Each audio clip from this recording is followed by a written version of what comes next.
स्वागत है आप सभी का सत्येंद्र ITI के डिजिटल लर्निंग क्लासेस में। मैं विके सराफ आज आप लोगों के सामने एम्प्लॉयबिलिटी स्किल्स में और जानकारियाँ लेकर के आया हूँ। तो आज का हमारा टॉपिक है प्रोसेस ऑफ कम्युनिकेशन, संप्रेषण की प्रक्रिया। जैसा कि हमने पिछले वीडियोस में जाना था कि कम्युनिकेशन क्या है और उनका इम्पोर्टेंस क्या क्या चीज़ है। तो फिर से हम एक बार उसको रिवाइज कर लेते हैं कि किसी भी डाटा या किसी भी संदेश को एक माध्यम से या एक व्यक्ति से किसी दूसरे व्यक्ति तक पहुंचाने की प्रक्रिया को ही हम लोग कम्युनिकेशन कहते हैं या संचार कहते हैं। अब हम उसके प्रोसेस को जानेंगे और समझेंगे। उससे पहले एक छोटा सा हम उस टाइप को समझ लेते हैं ताकि इस प्रोसेस को समझने में हमें आसानी हो। तो कम्युनिकेशन का मेनली दो टाइप होता है, एक होता है वर्बल और दूसरा होता है नॉन वर्बल, शाब्दिक और अशाब्दिक।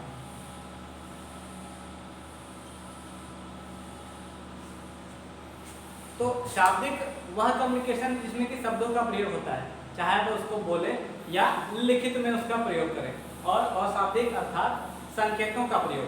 तो इनके बारे में और डिटेल्स हम आगे की क्लासेस में जानेंगे। आज हम इसी से संबंधित प्रोसेस को समझते हैं। तो जब भी वर्बल या नॉन वर्बल कम्युनिकेशन होता है तो उसके प्रोसेस होने के 5 स्टेप्स हैं। इन 5 स्टेप से कोई भी कम्युनिकेशन पूरा होता है।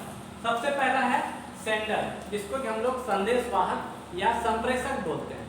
फिर है message, channel, receiver and feedback. तो एक एक करके इन चीज़ों को हम समझेंगे। तो सेंडर क्या होता है कि वह व्यक्ति जो संदेश को बनाता है या ऐसा कहें कि उस संदेश को भेजता है। संदेश भेजने वाला या किसी डाटा को भेजने वाला व्यक्ति ही संप्रेषक कहलाता है या संदेशवाहक कहलाता है। इनमें वो सारी बातें होती है जो वो मस्तिष्क में सोचता है या किसी कार्य से संबंधित उसका प्लान होता है। वो जब भी संदेश को भेजता है तो उसके सभी डिटेल्स को अपने मस्तिष्क में या ऐसा कहें कि लिखित रूप से उसको समुचित अपने पास रख लेता है। उसके बाद ही वह अपने मैसेज को दूसरे तक ट्रांसफर करता है। तो जो संप्रेषक होता है उसके पास पूरी मैसेज की प्रक्रिया होती है और मैसेज का एक एक पॉइंट या ऐसा बोले कि मैसेज का सारा ऑब्जेक्टिव उसको पता होता है और उन मैसेज का कंक्लूजन क्या निकलने वाला है वो भी उसको पता होता है। इसलिए संदेशवाहक संप्रेषक इस प्रक्रिया में पहले स्थान पर आता है, उस चरण में पहले स्थान पर वह आता है। दूसरा है मैसेज। मैसेज यह एनकोडिंग पार्ट होता है, मतलब जो आप सोचे हुए हैं या जो आपका प्लानिंग है उसको आप लिखित रूप से या शाब्दिक रूप से दूसरों तक पहुंचाना। ये वर्बल और नॉन वर्बल दोनों हो सकता है। तो संदेश वह पूरा पार्ट होता है जो कि सामने वाले व्यक्ति को आपको समझाना है या वह व्यक्ति आपकी बातों को समझेगा। अब हम आगे चलते हैं नेक्स्ट, चैनल और मीडियम पे। ये बहुत ही इंपॉर्टेंट पार्ट होता है इस प्रोसेस का। अगर आपका चैनल और मीडियम अच्छा होगा तो आपका संदेश प्राप्तकर्ता तक इजीली पहुंच भी जाएगा और आप उसको प्राप्तकर्ता को समझा भी पाएंगे। तो चैनल में ढेर सारे मीडियम आ सकते हैं, जैसा कि मान के चलते हैं अगर आप कोई लेटर लिखते हैं तो उसको पोस्ट ऑफिस के थ्रू दूसरों तक पहुंचाते हैं। तो पोस्ट ऑफिस जो है वो उसका जो संपूर्ण प्रक्रिया है वही माध्यम या चैनल कहलाता है। और जैसे ही आप किसी को कोई बात बोलते हैं या आपका कोई मैसेज ऐसा रहता है कि थर्ड पर्सन तक पहुंचाना रहता है तो आप जिस व्यक्ति के थ्रू पहुंचवाते हैं या ऐसा बोले कि आपका मैसेज पहुंचाने वाला व्यक्ति या मैसेज पहुंचाने वाला जो भी ऑब्जेक्टिव है वही उसका चैनल कहलाता है या माध्यम कहलाता है। अब हम नेक्स्ट पॉइंट पे आते हैं, रिसीवर अर्थात प्राप्तकर्ता। यह वह व्यक्ति या वह पार्ट है जो कि मैसेज को ग्रहण करता है, इसलिए इसको हम लोग संग्राहक भी बोलते हैं। संदेश को ग्रहण करने वाला व्यक्ति ही संग्राहक या प्राप्तकर्ता कहलाता है। तो यह संग्राहक वह व्यक्ति है जिसको कि सामने वाले के मैसेज को समझना है, उन सारे पॉइंट्स को समझना है और उस पर कार्य करना है। जैसे ही आप संग्राहक के रूप में प्रदर्शित रहते हैं या आप मैसेज को लेते हैं तो आपको मैसेज का जो निष्कर्ष होता है वो आपको पूरा करना होता है या ऐसा बोले कि उस पर कार्य करना होता है।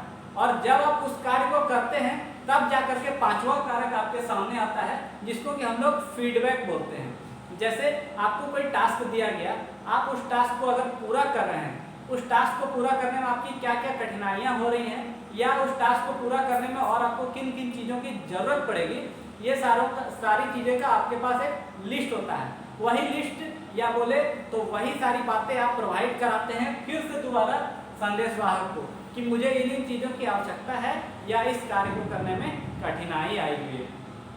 तो फीडबैक जो है संग्राहक से ही होके आता है और इसका जो चैनल है ये दोबारा लौट करके संप्रेषक तक जाता है कि आप एक मैसेज मुझे दिए थे, उसके बाद उस मैसेज में यह परेशानी है या वह मुझे समझ में नहीं आ रहा है या उस पर मुझे कार्य करने में कोई ना कोई कठिनाई आ रही है।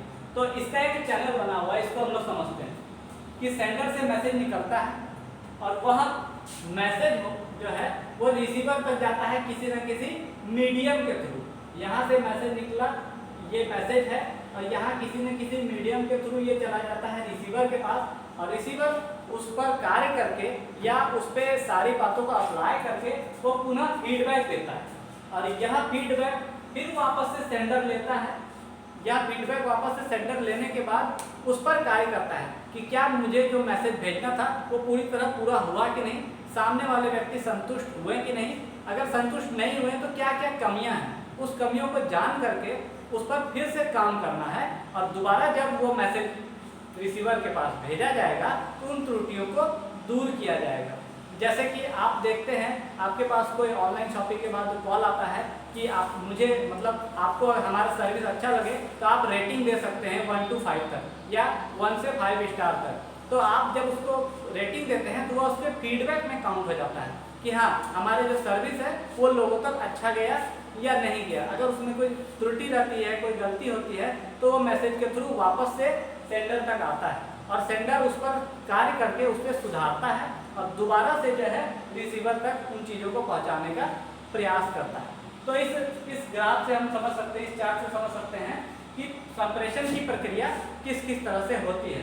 एक बार हम लोग फिर से इस चीज़ को रिवाइज करेंगे, इस चीज़ को समझेंगे कि सेंडर से मैसेज निकलता है और वह मैसेज एक रूप लेता है जो कि सामने वाले तक पहुंचता है। उसके बाद उस मैसेज को किसी न किसी चैनल या मीडियम के थ्रू ले जाया जाता है या ऐसा कहें कि उस मैसेज को उसी माध्यम से पहुंचाना होता है।